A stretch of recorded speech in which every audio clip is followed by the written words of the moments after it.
Salutare și bine v-am găsit la un nou vlog. Astăzi îi mai urât afară, dar nu contează.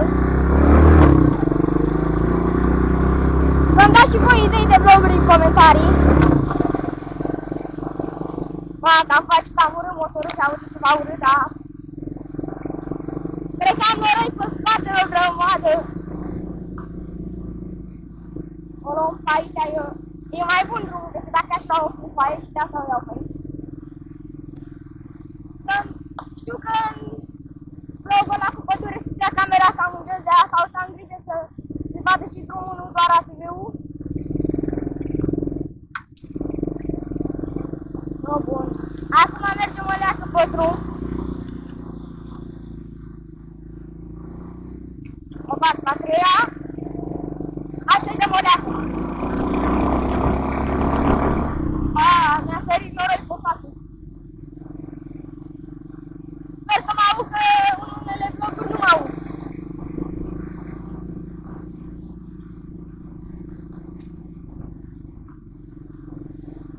No, bun.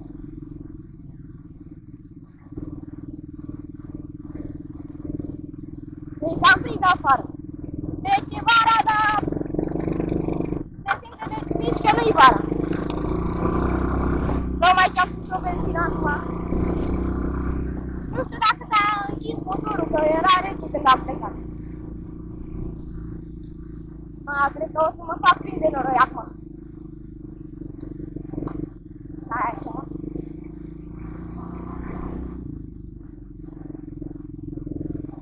Asta e să nu moară motorul, că mai mi-a murit odată. Înainte să pornesc vlogul, mai mi-a murit odată.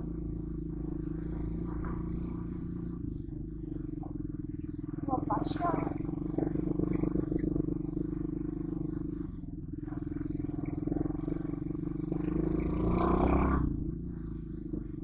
Nu uitați să rupeți butonul de like și de subscribe, că altfel nu o să mai postez. E cam... E să nu rămân blocat. Stai că iar face friguri schimbătorul. Așa. Uitați așa. Uitați o leacă. E cam... mult noroc. Ia.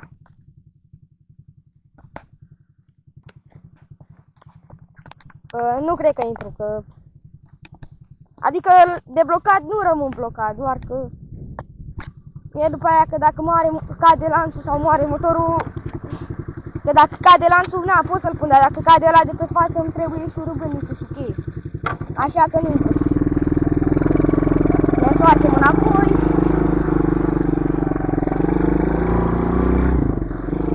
Decât după asta stau 3 ore să-l spăl, deci 10 minute fac vlogul și 3 ore spăl la el.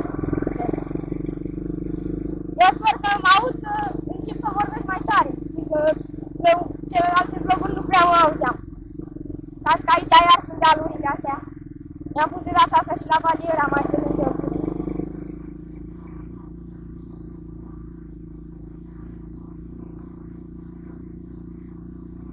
O să oprim după aia undeva să vă zic mai multe despre acest ATV.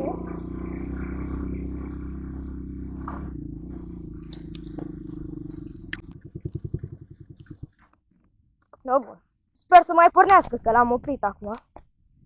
Deci, atunci când am făcut prezentarea, nu prea a fost chiar așa interesant, când doar dădeam folia jos de pe el, gen. Dar am uitat să vă zic că acest ATV se numește GRH Sport 125 cc, are 15 cai, are 2 tobe sport. Acum mie să nu mă frică că... uite că s-a încălzit și motorul.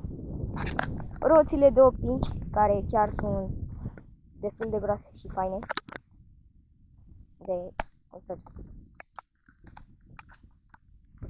Are niște suspensii destul de bune.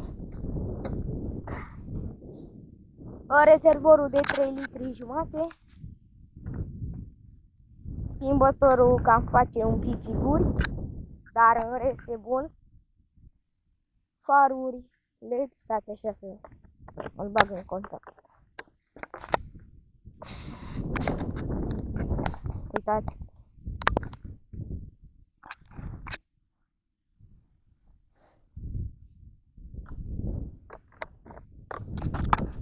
Cam atâta, nu prea mai am ce să zic despre acesta TV. Are un bulbar, are portbagaj poate. Asta de fapt venea aici unde e numărul de matriculare cu, dar eu am vrut să pun număr și de asta am lipit aici cu banda adezivă. Sper să mai pornească, că sunt în mijlocul câmpului.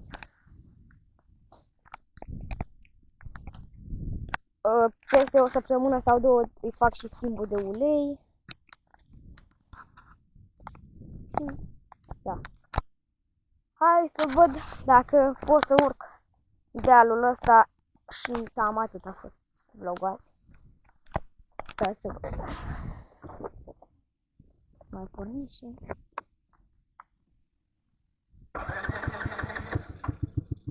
A mai pornit, mă! No, bun. Hai.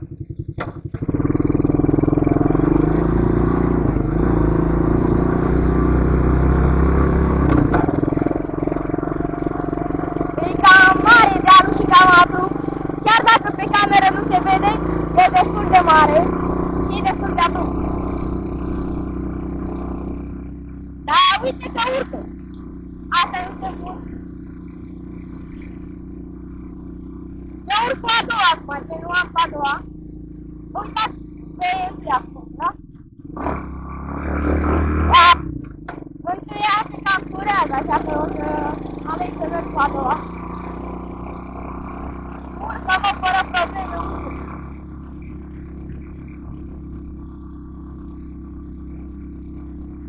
Eu acum sunt singur că sunt.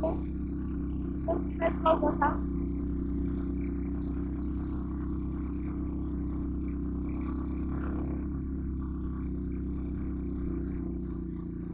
Aici cred că o să mă întorc, că nu cred că mai are rost să urc până sus, că și așa ATV-ul nu știu.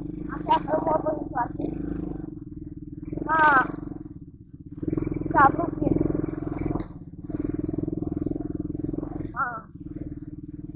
Cred că o să merg mai bine pe o deal. Revin când ajung jos. No, bun, am ajuns acum jos. Îi dau mai tare aici. O bag pe a treia.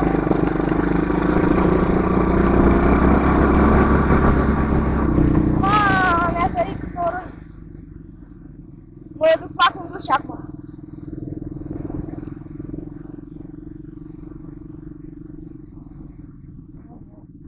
A doua.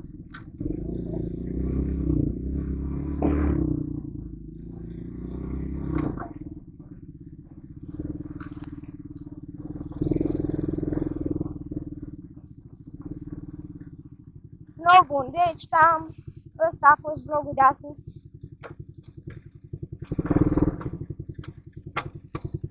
Ăsta a fost vlogul de astăzi.